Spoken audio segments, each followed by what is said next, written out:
Welcome to the discussion about Atreyos, the leader of the Speartons, Season 2, Part 12.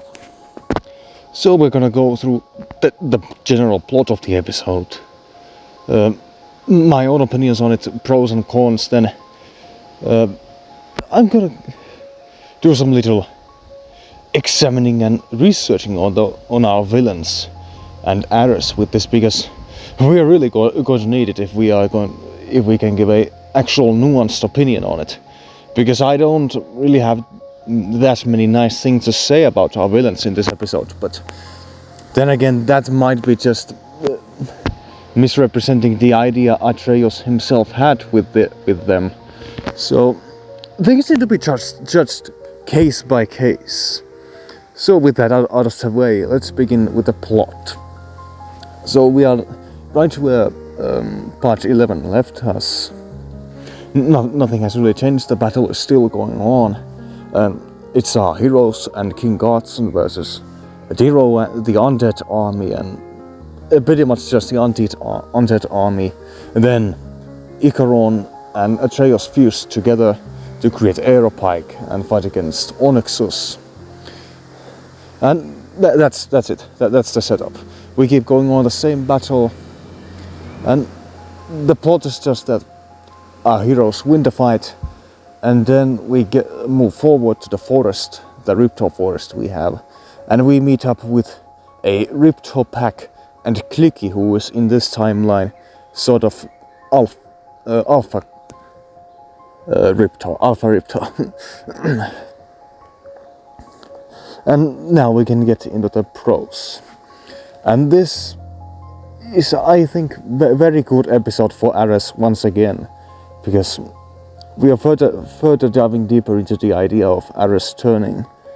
Well, he can't turn good anymore. He has done so much just bad stuff, and I'm sure no one's going to think that, oh, it's this guy. Look, hey Ares, you're our hero once again. No, that's impossible. But just the idea that maybe he can move on from his former violent tendencies and just move on to being more like a broken hero, an anti-hero. And we have some pretty good examining of that. Let's begin with Onyxus and the effects Onyxus has to Ares, because I think that is something that really needs to be touched on. So in the last episode, Ares yelled out to Onyxus that, "What are you doing with Diro? They took our Chakra Knights and turned them into these pathetic skeletons who can't even fight." But of course Onyxus then says that, well, Ares is the real traitor here, because he left Onyxus right on his own, and suddenly he's working with the same man who defeated him. But there's a reason. Well, first is honor, Ares. In sense of honor, because Atreyos protected him during the Speartons attack of part 6. And then second is, well, King Godson said it very well. I already praised it a little, that he isn't really given a second chance to prove that, no, I'm not pure evil. I can work with you if I want. But he just makes it coldly clear that no, we're not friends. We're not gonna be allies. I'm just too far gone. But is he really? Well, okay, this episode does not give us an answer we want, but it's progress. Although you can say it's progress to the wrong direction or to the right direction, because Ares has to confront the fact that he's a bit of a traitor and he's a coward of his own kind. But then, and because he fucking kills Onyxus in this episode, which is even displayed in a very graphic manner. It's more like just him becoming the very traitor he's described as. So there's sort of a 50-50 situation. Is this progress to the right direction, or is it just to the wrong direction? Ares actually just proving that he really is just pure evil inside. So him having to confront the fact that he is, well, while he calls Onyxus some sort of traitor, because he doesn't like the fact that Onyxus works with Zero. Onyxus does not like that Ares has basically switched sides, but there is a context to it. But then Ares is constantly being confronted by the fact that you're just a little scary. You can be a hero if you want. But then again, can he? This is something, well, it's a really short episode, and this creates so much great conflict with him. So this is something, I quite like it. It's some of the few things this episode got right. And I'm sure this was the focus of the episode. Just to deepen the conflict within Ares. And it gets pretty fascinating. So that was the pros of characters in this episode, because other than that, we don't get that many great interactions per se, aside from Atreyos meeting with Clicky. We will get that in a moment. But then other things to praise. The darker tones of the episode, or perhaps it may be in the cons, because tonal inconsistencies in this episode, that they are just so wild. And what else can well, the artwork obviously, and the action. Well, I think especially in the action phases, I think the pictures could move a little faster. Like, we don't have any dialogue to read, and there is very little interactions to actually react to. So perhaps the action could move on a little bit faster, because this really just inflates the length of this episode, which has, just like part 11, very little going on for it. And the very little it has, it is something quite good, I can say. But on average, it's just pulled down because it's full of, well, pure spectacle without, it's not without a reason, but you get my point. And when speaking of, the artwork and the thumbnail, of course, obviously it's a pro for this episode. And then the last pro is the confrontation between Atreyos and Clicky. Well, there is something that just is really heartwarming, and the comment Troy makes about Clicky's eye, it's just like you, Atreyos. It's something very fitting. Very fitting. But other than just that, the scene where Atreyos pulls out of thin air this scarf he uses to bandage Clicky's wounds, where he got that, don't know, but well, it's not too big of a deal, but it is something that the details, let them go.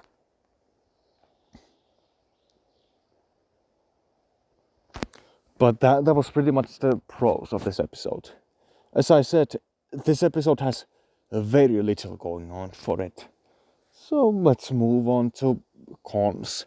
And here we are having quite a lot. Because, well, tonal inconsistencies. We have a scene where Onyxus gets killed in a pretty gruesome manner. But then we have scenes like the undead chicken, or just other than just pop culture references and all this meta humor. Like, that just does not fit, given how edgy the fight scenes are. And, well, I'm gonna repeat myself for the 100th time. But I wish the hero could actually win this fight, but no, he does not. And I perhaps wouldn't have had such a distaste with it if it didn't end in such a ridiculous manner. Because Onyxus dies. He's a master in aerial combat, but he loses to Aeropike.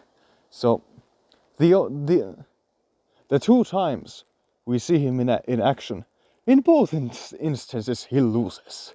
Like, fuck. Like, when Baron recruits him, he loses. And here, Aeropike with mechanical wings that aren't even that functional in aerial combat, if I'm concerned. Okay, this episode has its own... this universe has its own logic where... I'm going to just show you the picture from part 11, but so you can get what I mean. But other than just that, I think the mechanical wings of albatrosses just aren't suitable for aerial combat against a quick and agile Eclipser. And I would have perhaps hated it a bit less if it didn't once again end in such a ridiculous manner that Onyxus has grabbed Aeropike. And he even says that, now I'm gonna make you feel what I have felt. But then, out of sheer plot conveniences and plot armor Atreyos has, he gets slammed to the ground. His fucking chest impaled by Aeropike's spear. And then he's just down there and Ares kills him. Which they share pretty good dialogue actually between. Points for that. Actually showing the conflict between Ares. Although the dialogue itself is very repetitive. And it's pretty much just ripped out from part 11 again. But I'm not gonna blame it. I'm complaining too much. So yeah, we have an obvious build-up for something that now it's Onyx's time to shine. No, not really, he loses. But this wouldn't have been such a big of a problem if the other important villain wouldn't have been so competent as well.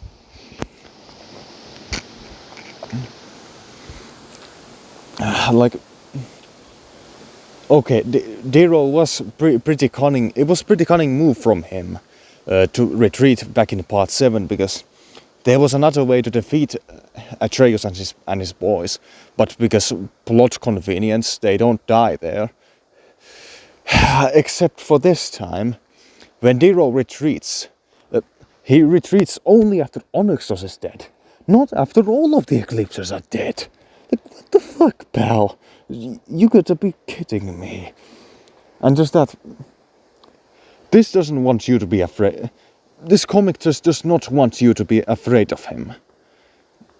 And he has very little reason to retreat. And this retreat just makes no sense. He has nothing to gain from it. He isn't yet losing, except this time he's doing actually quite well against King Carson, which is something I cannot say for part 7. But look, come on, what the heck was that? And speaking of me being disappointed about the villains, well, they have achieved very little, except for Baron. Like, Baron is the only good actual villain, but he hasn't had barely any screen time yet, not even confronted our heroes yet. And we have these stock villains who get nothing done. But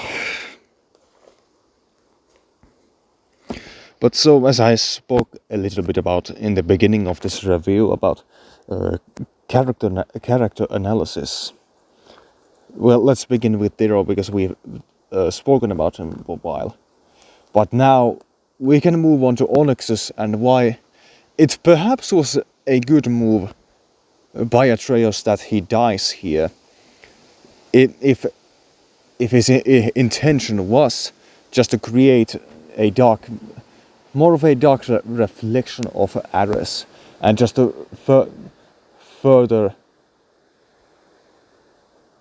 further hammer down his conflict and who Ares actually is. Is he a good person? Is he a slimy person? It's just like, who am I? The type of question. And Onyxos is here just to enhance it. But so, with Diro, it's pretty safe to draw the conclusion that he is a coward. Like, it's made some sense in the previous parts for him to be this sort of coward, but not here. That is just something so dumb that he retreats so easily. But, well, it happened. Maybe he's just too afraid of Atreyos, I don't know.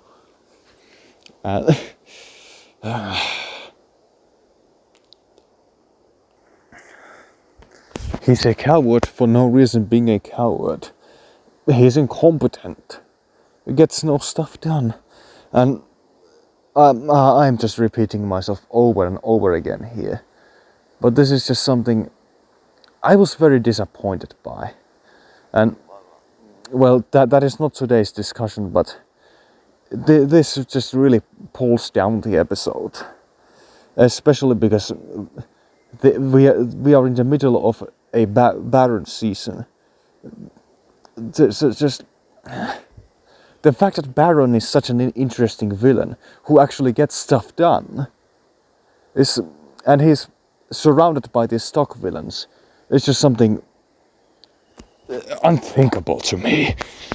But hey, that rant aside, let's move on to the core of this video, Onyxos. So, I was not happy to see him being defeated so easily as he was. Like, this just makes Atreyos looks like a Gary stew in my eyes, especially in this comic. He doesn't stand a chance in areas where I think he should have stood, and I wouldn't have ranted about it as much if the battle would have been good. If his skydive would have been successful, and it would have there broken down the fusion with Icaron and Atreyos. And then they would move on to ground battle, but there Onyxos does not stand a chance against them because he's an aerial fighter, an expert with bows, not a dagger fighter on ground. So I would buy it if he would have lost that way. But no. He just loses for the sake of losing. And he has very little screen time, especially because when I thought his introduction was pretty important, and well, plot-wise and lore-wise it was pretty important, but for the character of Onyxos, and just the villains in general, this is just a massive letdown. Like, what were you thinking, Atreyos, when you did this? But hey, you wrote it down there. It's done. But now get to the case by case study. I don't like at all how he was handled, and pretty much wiped out the second he was introduced to battles. And well, yeah, I still don't think it's that good of a move to make, but if him being a reoccurring foe was even the intention, and the intention was just to deepen the conflict within Ares, it would have been a pretty smart move to leave Onyxos only to the moments where he works. You get what I mean. Ares is confronted by his past soldiers, and then he has to be confronted also by his former ally. So it would make sense. It is pretty fitting. And I would have liked about it, but they share some pretty good dialogue with each other, and I don't know if they would have confronted each other after this one battle. Especially because, sure, Ares needs to get some sort of comfort from Atreyos and his crew, that is sure. if they actually took what Godson said in the last episode into consideration, like if they would just forget that immediately, that we haven't given him a second chance, well, no wonder why Ares cannot be fixed. But back on point.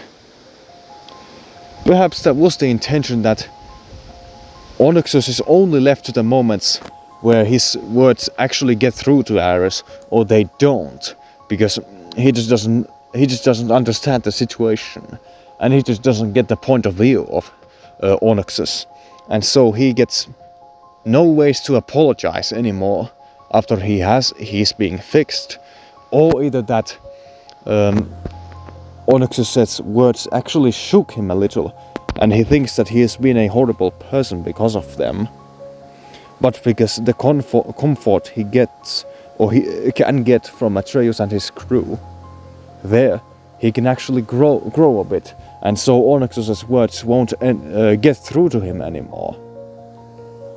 Like that was actually a pretty interesting scenario, that leave Onyxus only for the moments where he can actually confront Ares, and where he can actually get under his skin, or whether leave him out of the time he can get under Ares' skin, and so leave some sort of a create a little tragedy between these two, because they sure were friends back in the days, but Ares, being Ares, leaving everyone alone, and then for obvious reasons siding with Atreyos, he then has to either change, or he does not change at all. Like, this is just too much to think right now. It's something incredibly peculiar indeed. But other than just that, we don't have much to analyze anymore. And just the plot is very simple in this episode. There isn't much to talk about. There isn't much to even praise, other than just the conflict within Ares and the conflict with him and Onyxus. But our villains suck again. And the Riptor scene. Outside of the dialogue spoken, which is kind of a, we get to the slasher stick war edition, a slasher movie stick war edition, and then move on to meta humor, to actually serious stuff once again. Like, this is trying to be, season 2 is trying to be a lot edgier and darker than season 1, but at the same time it's still trying to be pretty light-hearted at times, but it just has no idea when to be that way. Like, Troy was a great comic relief because the comic knew when to use him, and even Troy is not used here for jokes, but the jokes itself, they're just timed in a little bit of a wrong time. They are timed right between some actual serious moments, which is kind of a, there's 3 tonal whiplashes right there, and that is kind of, it could have been better. But aside from that, it's an alright scene. And I get why Clicky listens to Atreyos and why they don't attack. But then there's the fact that at least I don't remember anything being spoken that Riptors have attacked to the to Perchland. Maybe it's just me, or that was not even stated in the last part or previously. But at least I don't remember something like that being stated at all. If it was, okay, that's my fault for not remembering it. But I do not remember it being stated, so please help someone. But so, that is already a problem, something that was not even properly stated yet, happening, that Riptos once attacked to Perchland. Then King Godson causing an ambush where they poached the Riptors, causing this conflict between them two. But then, out of sheer plot convenience once again, when Atreyos finds the gears, there's handcuffs then chains, cloaks, and a whip. And Atreyos for some reason states that they belong to Zero. Like, okay, fine. If you would have connected the dots there, like, perhaps it was staged, or it was some sort of there was some sort of third party accompanying the Riptor attack to Perchland, then fine, I would have bought that.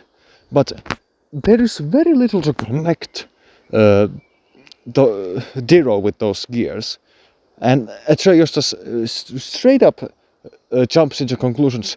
Those are Zero's gears. We have to warn King Godson about this, and the whole thing, Riptors attacking the Perchland, and just the struggle between Perchland and the Riptors was just a scheme created by Zero or by Baron. Like, that is something.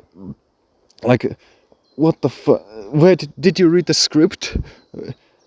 Or how did you get this knowledge? Tell me. And that once again is a problem. And other than just that, this was a really shaky episode. Like, I gave 6 out of 10 to part 11, but I don't even know anymore. Perhaps 6.5 might have been better to part 11. And this part is getting, for the very little it tried to do, it succeeded in it. It succeeded in it, I think, very well, if exploring the conflict inside Ares was the intention. Okay, fine. If that was the intention, then congratulations, you have succeeded. But if it was not, then okay, forget that. But outside of the intentions of this episode, there's just so much wrong. There's just so much dumb stuff going on that I would have just cut completely away or changed in some way, that how at least I would have liked about it more, or just leave that out. But well, we have already gone halfway through part. What the fuck? We've already gone halfway through to season 2, and it was originally planned to have 20/25 episodes, and I have high expectations for them still. Season 1 even had this pretty weak middle section where very little was actually going on, and just in general there was just problems here and there. But other than that, this just has so much problems in it. So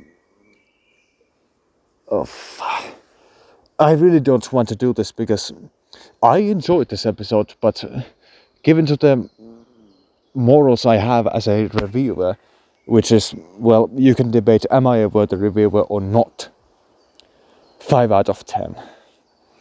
Like, I just, in all honesty, I just can't give this part any more points, because the reason I've stated before. But so that was my rambling of this episode now, my opinions on it, some villain analysis here and there. So let's move on to my top 3 favorite scenes from this part, which were pretty hard to decide. See you.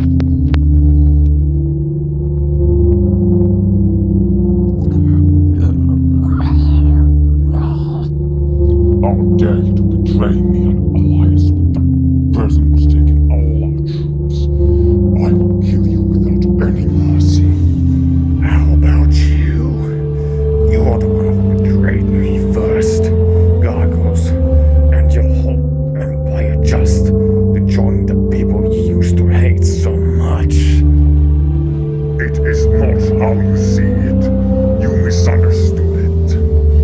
I saw it with my own eyes. You said it so, but I know it would happen. You can kill me, but let me tell you something. You lost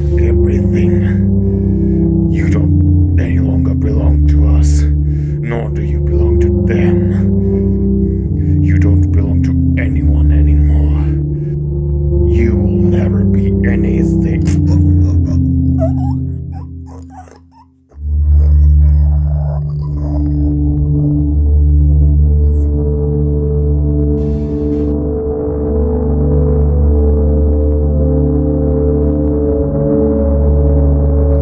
I will make you feel what I have experienced.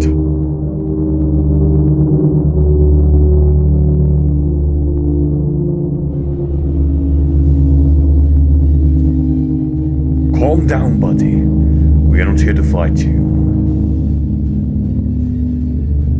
Look at all the scratches on his body. He must be their leader, just like you, Atreyos. Wait, let me take a look. Yeah, his face really looks like yours.